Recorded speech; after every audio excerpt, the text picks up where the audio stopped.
I'm JR. Welcome to Game Nights with JR. I'm really excited to tell you about our first official public event. It's a appropriately spooky game night since it's happening on Halloween weekend, which I think we should just call Hallow Weekend.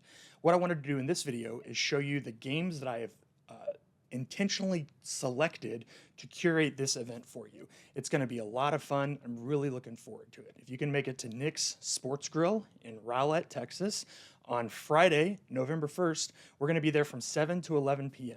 We're going to be set up at a ton of different tables, all spread out, plenty of food and drinks for everyone. So come on out, bring a friend or two, and be ready to play some games. So here's the list of games that we're going to be playing and why I think you'll love them.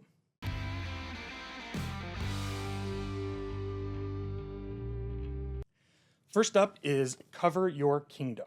This is a set collection game, which means you're going to have a bunch of cards in front of you and you're going to be trying to collect sets of them to play in your little kingdom. This is a very, very simple game. It's very easy to learn. The art, as you can tell from the box, is fantastic, and all of the various creatures that you can collect are really silly. They have really funny, like, punny nicknames. So it's just a really fun game to play. And the heartbeat of the game is really a screw your neighbor mechanism where you're going to be stealing from other people, trying to block the kingdoms they're collecting and things like that. I have never played a game of this that has not devolved into riotous laughter. In fact, the last time we played it at Nick's Sports Grill, we got in a little bit of trouble. We didn't really get in trouble, but we were being loud enough that the manager came over because he had to figure out what game we were playing, and it was Cover Your Kingdom. We played it with 4 people who had never played it before, and they all loved it and have mentioned it to me multiple times since. So Cover Your Kingdom is a fun, easy, game. It's going to be one of the most accessible games here, and it can play up to 8 people. So if you're someone who's not sure that you love board games or you're intimidated by a big, crunchy game, keep an eye out for Cover Your Kingdom.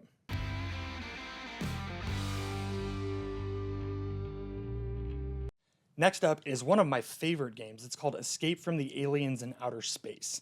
This is a hidden movement game where you are moving around and no one knows who you are or what your identity is. Half of the people playing play as aliens who are hunting down humans and working together. The other half of the people are playing as humans who are trying to escape, get to an escape pod and get off of the space station before the aliens catch them. Instead of a board, Escape from the...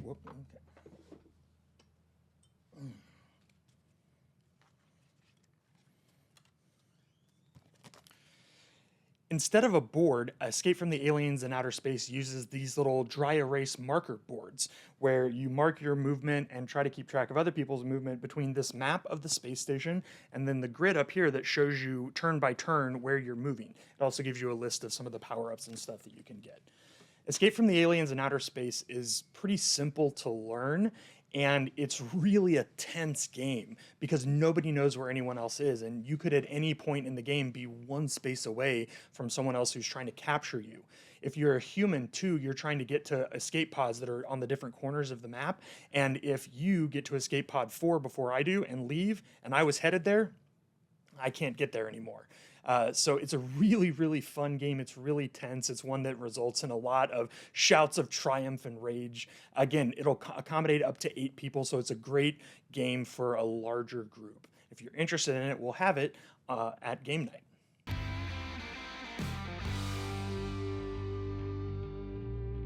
Next up is Survive, Escape from Atlantis. This game is actually almost 40 years old, and it is a blast. Players each take a group of people who are trying to escape from an island that is sinking into the ocean. You do that by each turn moving 3 of your people, either onto lifeboats or across the island or on the boats towards the safety of land, and then you remove one piece of the island. Sand first, then forests, and finally rock, until there's no more island left. The trick is, after a player's turn, then you get to control one of the 3 creatures in the water, either a whale, which destroys boats, a shark, which eats swimmers, or the kraken, which destroys both boats and swimmers. This is another Screw Your Neighbor game that is so much fun. It'll play up to 6, and it is filled with delight, with surprises, with frustration. It is so, so much fun. And, you know, it's not super spooky unless you're afraid of sharks, because after all, Jaws is one of the greatest horror movies of all time.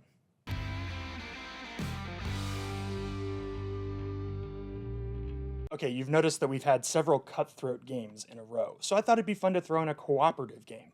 Let me introduce you to the Night Cage, which is actually one of my newest games.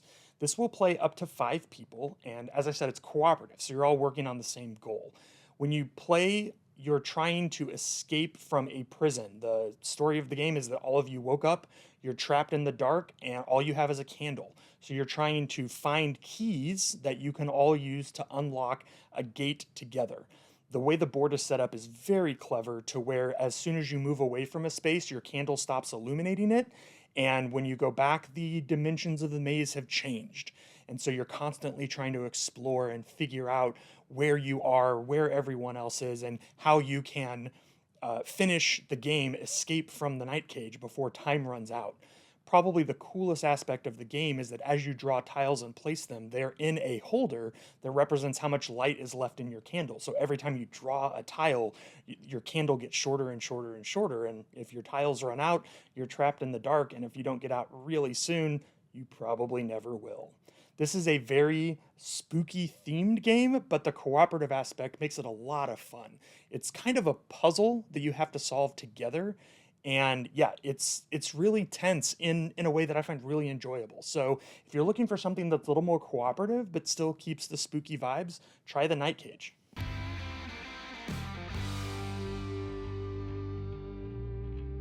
The next game is Phantom Inc. When this originally appeared on Kickstarter, it was called Ghost Rider, and then the designer of the game had to change it because I guess someone already owned that name. So they changed it to Phantom Inc., and it's a great party game. It's very similar to something like Codenames, where 2 teams are working together and there is a clue giver. In this case, the clue giver is the so-called Phantom or the Ghost Rider, and they're trying to communicate a clue, but they're only allowed to write 1 letter at a time. So the team that's guessing is trying to guess and figure out what that clue word is, but they don't want to give too many hints because if they miss it, the other team might cue in on their thought process and solve it before they do. I love games like this because if you're like me and you love being right in the thick of the game, you can be the clue giver and, be all up in it. If you're someone who just really enjoys being there with other people and you don't want a lot of the game depending on how clever you are, particularly when it comes to like writing down words or thinking of clues, then you can just hang back and help your team guess. The teams can kind of be as big as they want because, again, you're just divided in half and working together in that way. So Phantom Inc. is a great party game. It's going to feel very similar to some other games that I mentioned, like Codenames or something like that, but it's got enough of a unique twist that particularly during spooky season, it's a lot of fun.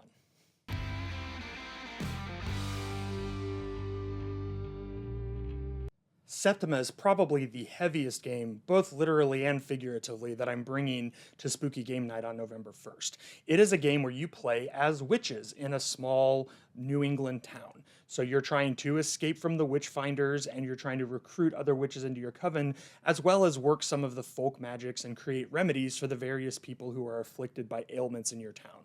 It's a movement game. It's a lot of worker placement, which means you're placing different people on the board to activate different powers. And again, it has probably the steepest learning curve of any of the games I'm bringing. But if you like witches, if you've always wanted to be part of a coven or even start your own coven, or you just kind of want to see what it's like to be trying to do good while hiding from people who are trying to do you harm, Septima is a really fun game. It's just a points game, so everything you do has the ability to get you points, and at the end of the game, whoever has the most points wins.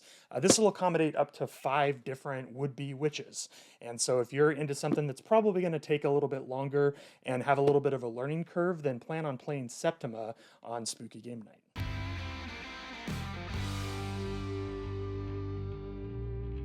Well, I had to save my favorite for last, and that is Monster Slaughter. Monster Slaughter is basically a cabin in the woods, the board game.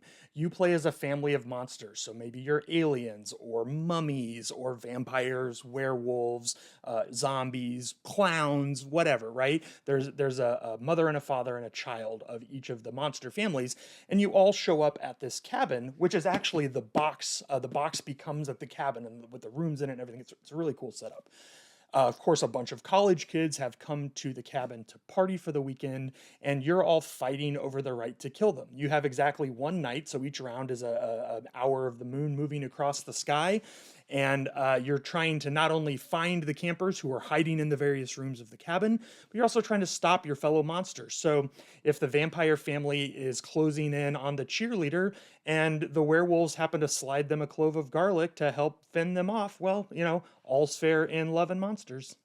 Anyway, Monster Slaughter is a lot of fun. It's a pretty easy game to learn, even though it's a lot to set up. But hey, don't worry. When you get there, it'll already be set up for you. So find some people you want to play against, choose your favorite monster family, and get ready to have a great time.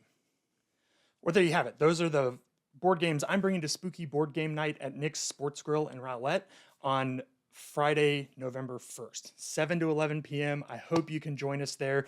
If you want to look over the games, check the description below. I'll put a link to the event page at my website where you can look up a description of each game, even look up some tutorials of how to play them. But again, that's a lot of my job when you get there. So if you just want to show up and have a great time, plan to do that as well. I can't wait to see you on November 1st, and I hope you have a great spooky season.